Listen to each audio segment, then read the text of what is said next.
Jadi di Indonesia itu guys, jadi Islam itu memang mayoritas, tapi yang mengerjakan atau menjalankan ataupun tunduk dengan aturan Islam, dengan syariat Islam itu minoritas guys. Ini lucu.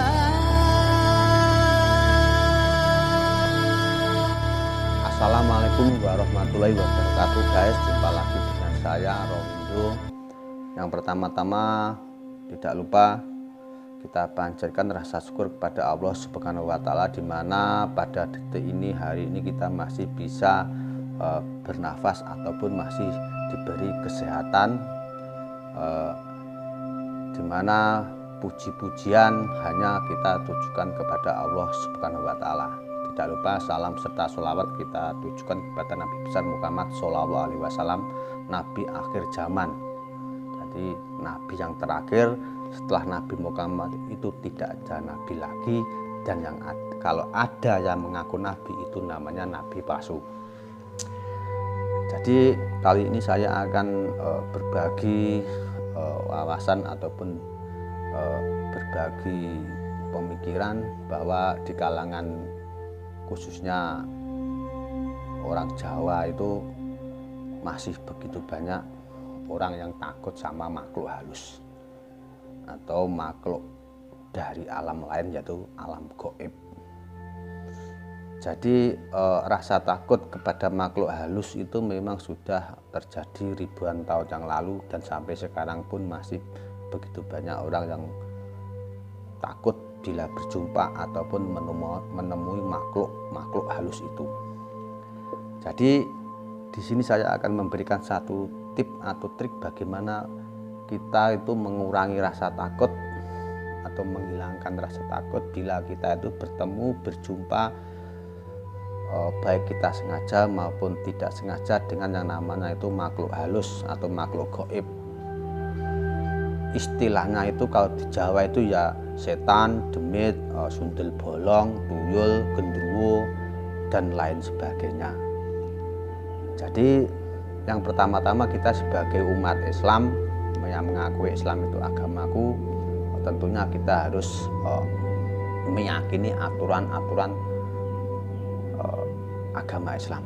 Jadi dalam Islam itu guys, dalam Islam itu tegas bahwa makhluk gaib itu ada. Jadi makhluk halus itu ada nyatanya. Cuman dia berada di alam gaib dan manusia itu di alam nyata. Kita sering mendengar tetangga kita, teman kita itu banyak yang bercerita itu katanya bertemu dengan makhluk halus ataupun dideni makhluk halus, dan ini seringkali kita dengar di mana-mana. Jadi yang pertama, bagaimana kita itu mengurangi rasa takut atau tidak punya rasa takut kepada yang namanya makhluk halus. Yang pertama, kita harus yakin bahwa dalam Islam itu makhluk halus itu tidak bisa memberi celaka kepada manusia guys. Itu yang pertama-tama harus kita tahu, bahwa makhluk halus itu tidak bisa memberi manusia itu sakit. Bahkan tidak bisa, kalau manusia itu sakit, makhluk halus itu tidak bisa menyembuhkannya.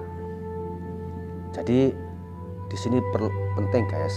Yang pertama kita yakini adalah makhluk halus atau makhluk gaib itu tidak bisa memberi manusia sakit ataupun menyembuhkan manusia sakit, bahkan mencelakai, memukul ataupun membunuh.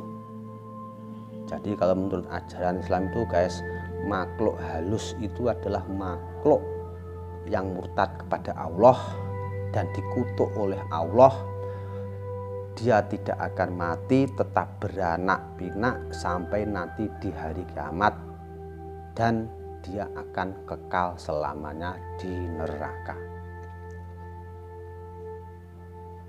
Jadi kembali kepada kita, bagaimana kita mengurangi rasa takut atau kita tidak takut kepada makhluk halus.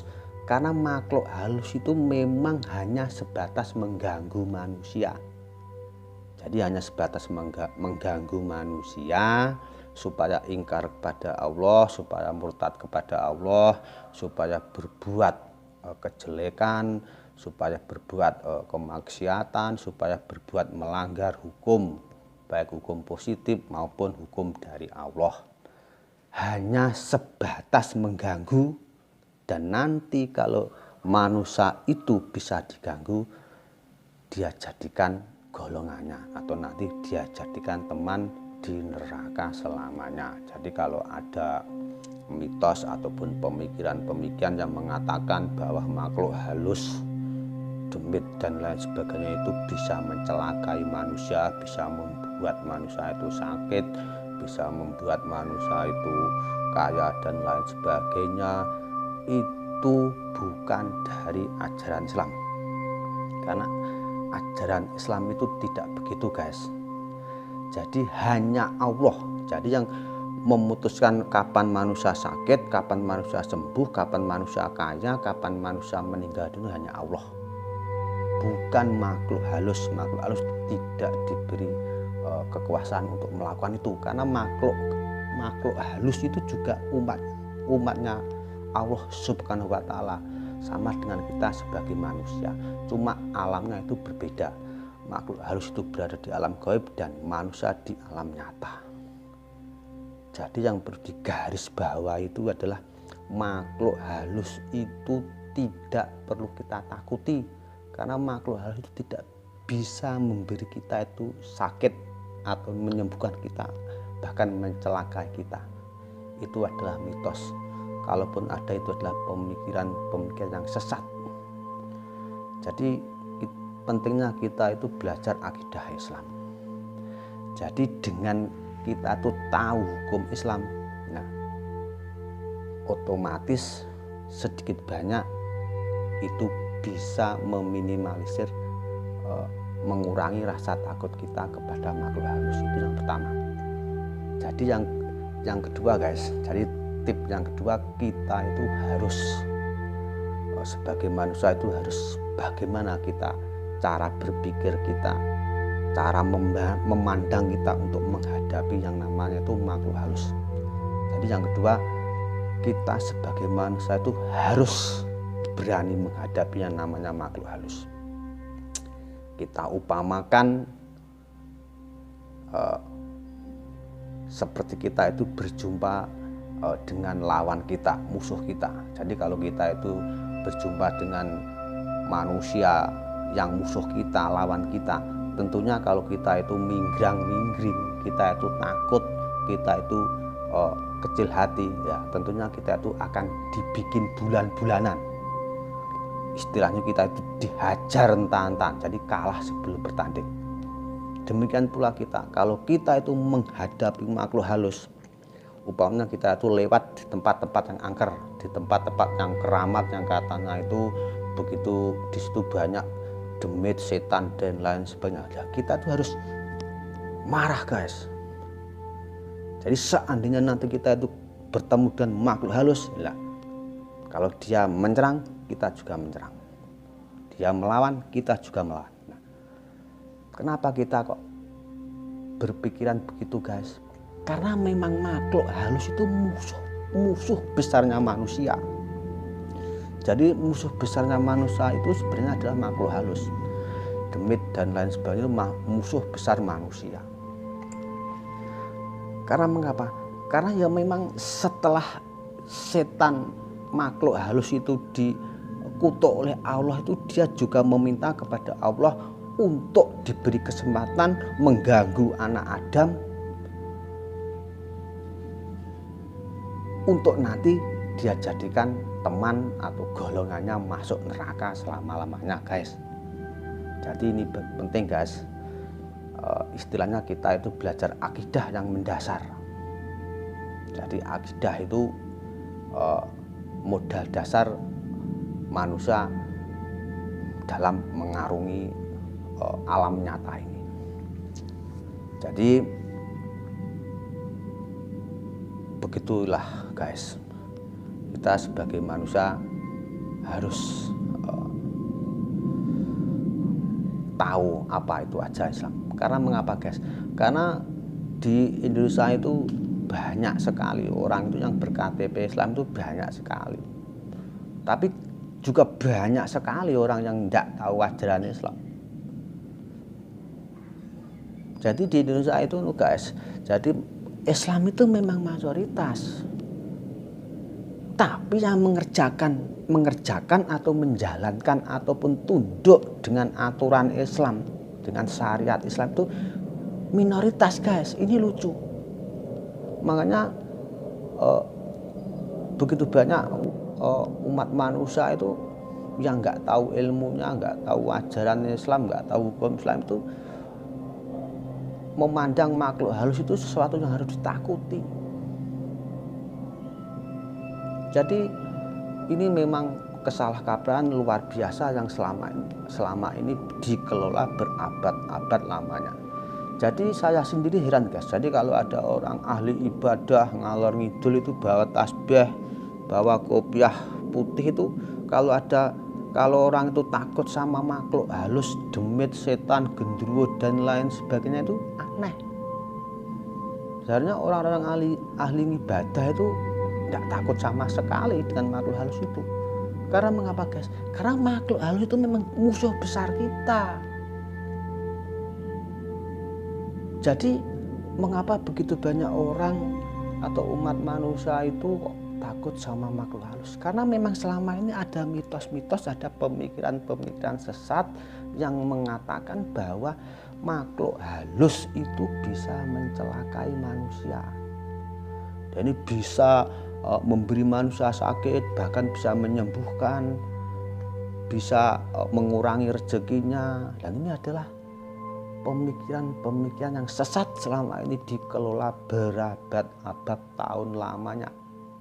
Jadi kalaupun makhluk halus itu bisa memberi manusia sakit, bisa mencelakai manusia, semua manusia itu sakit. Karena mengapa? Karena memang makhluk halus itu memandang manusia itu memang musuh besarnya. Jadi kalau semua manusia itu dibikin sakit, nah maka dengan satu tawaran saya sembuhkan, dan imbalannya, imbal jasanya itu kamu atau manusia itu harus jadi teman saya, masuk golongan saya, murtad kepada Allah, dan nanti bersama-sama kita masuk neraka jahanam selama-lamanya. Jadi bisa saja begitu. Makanya di aturan Islam itu dengan tegas dikatakan bahwa hanya Allah yang mengetahui alam gaib, hanya Allah yang menentukan kapan manusia mati, kapan manusia sakit, kapan bayi lahir. Itu hanya Allah, bukan makhluknya, bukan makhluk Allah, bukan manusia, bukan makhluk alam gaib. Ini tegas dalam aturan Islam. Jadi kita sebagai manusia, sebagai orang Islam harus paham apa itu ajaran Islam. Karena kalau kita itu meyakini sepenuhnya adanya Allah, adanya malaikat, adanya neraka, adanya surga. Jadi keyakinan itu merupakan salah satu senjata yang luar biasa guys. Jadi kalau manusia itu yakin bahwa la ilaha illallah, tiada Tuhan selain Allah, itu ada sesuatu senjata yang luar biasa.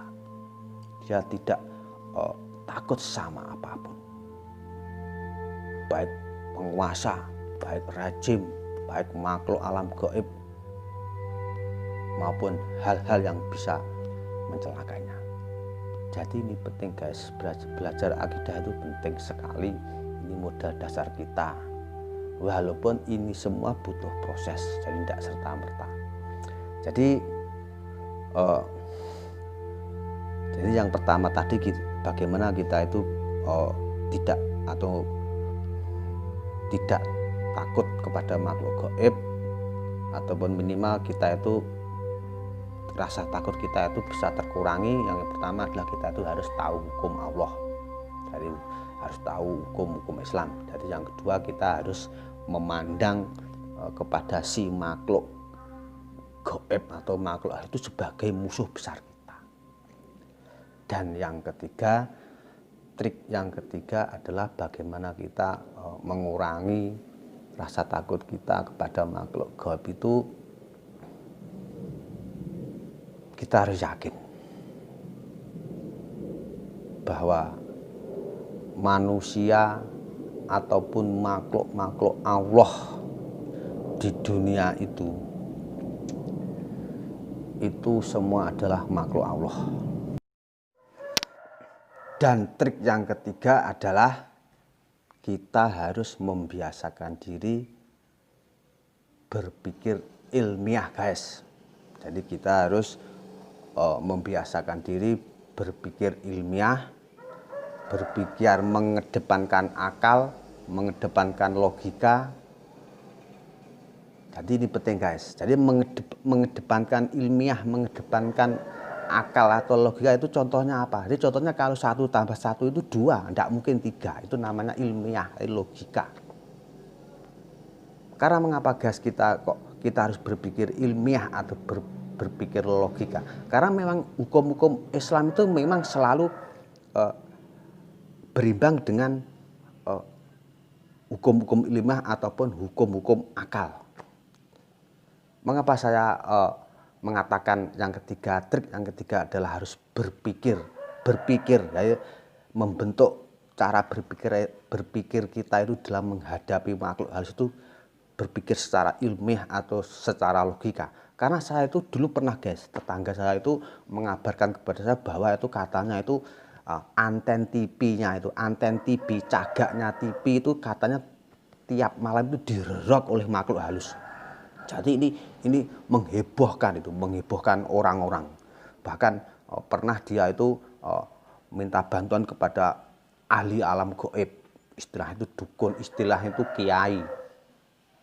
Jadi saya itu mendengar, lalu saya datangi, guys. Saya datangi, saya cek, karena memang saya nggak berpikirnya itu selalu ilmiah. Jadi nggak langsung ini perbuatan makhluk halus, enggak, guys. Saya cek kenapa kok anten ini bisa obah-obah, goyang-goyang kalau malam hari. Nah, nanti kan anten, cagak anten itu kan diikat sama yang namanya itu sama teras rumah, guys. Jadi saya cek itu ya memang kelihatannya ikatannya itu tamparnya, talinya itu memang agak longgar. Jadi saya berpikir ini mungkin saja kena angin dan lain sebagainya. Ini setelah saya cek ternyata benar, guys, karena ternyata memang itu ikatannya itu kurang kencang, akhirnya itu goyang-goyang karena diterpa oleh angin.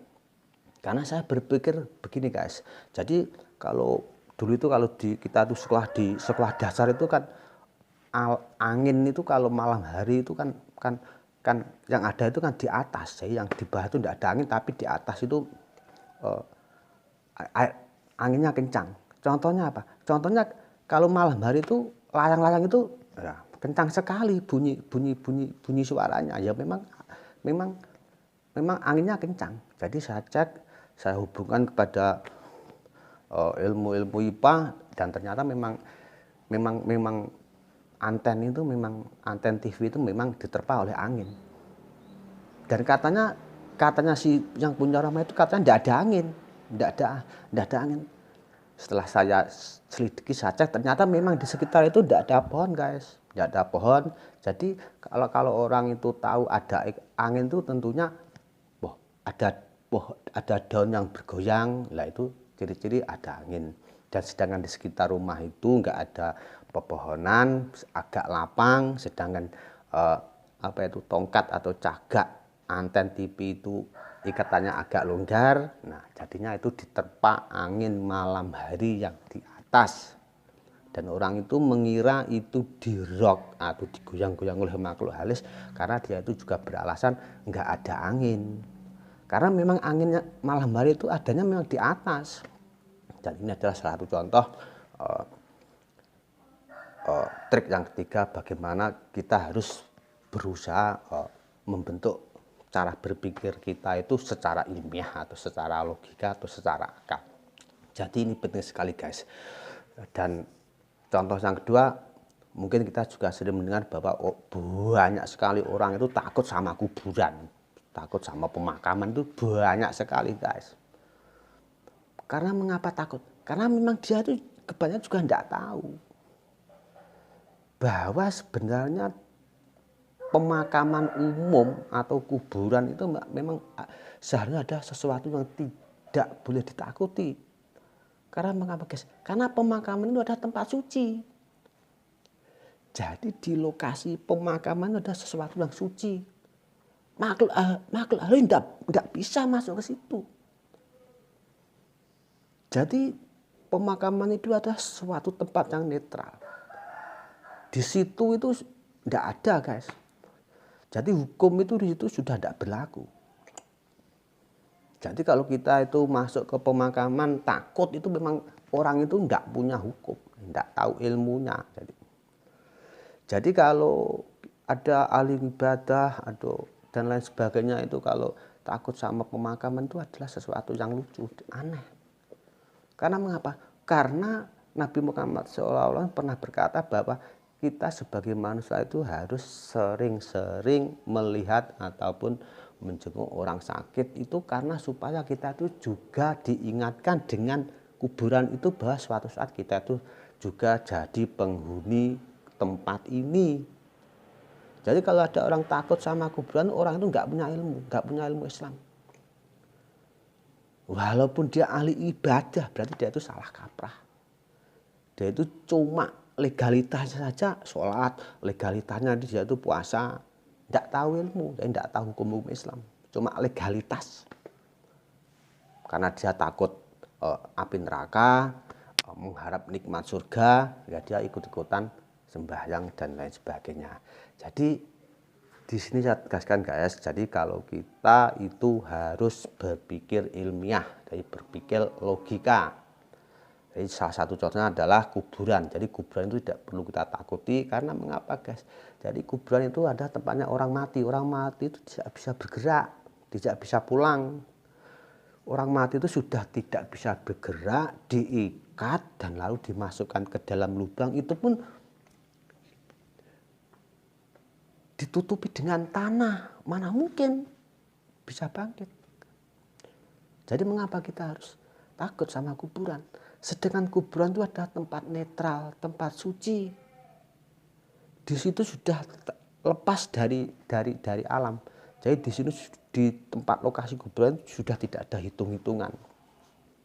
Jadi di situ yang dihitung itu hanya amal. Jadi hanya amal baikmu dan amal burukmu.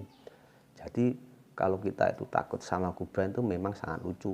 Karena memang kuburan itu tempat yang suci. Bahkan ada salah satu riwayat bahwa kalau orang itu masuk kuburan itu harus bersuci atau berwudu. Jadi trik yang ketiga adalah yaitu kita harus berpikir ilmiah. Jadi kalau kita menghadapi sesuatu, kita itu lewat jalan yang dianggap keramat, dianggap angker, atau kita itu mendekati salah satu pohon yang katanya itu angker dan lain sebagainya, kita itu harus jangan cepat-cepat berpikir ke urusan gaib. Jadi kita harus membiasakan diri berpikir secara ilmiah, secara akal sehat, secara logika. Karena ini penting guys. Karena kalau kita itu terlalu banyak atau cepat-cepat berpikir ke alam gaib, jadi kita nanti tidak ketemu. Jadi kita itu mata kita, hati kita ataupun kemampuan kita itu dibutakan dengan hal-hal gaib itu. Jadi ini penting guys.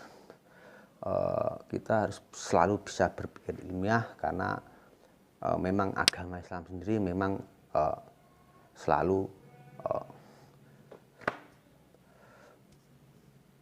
juga mengedepankan logika ataupun ilmiah.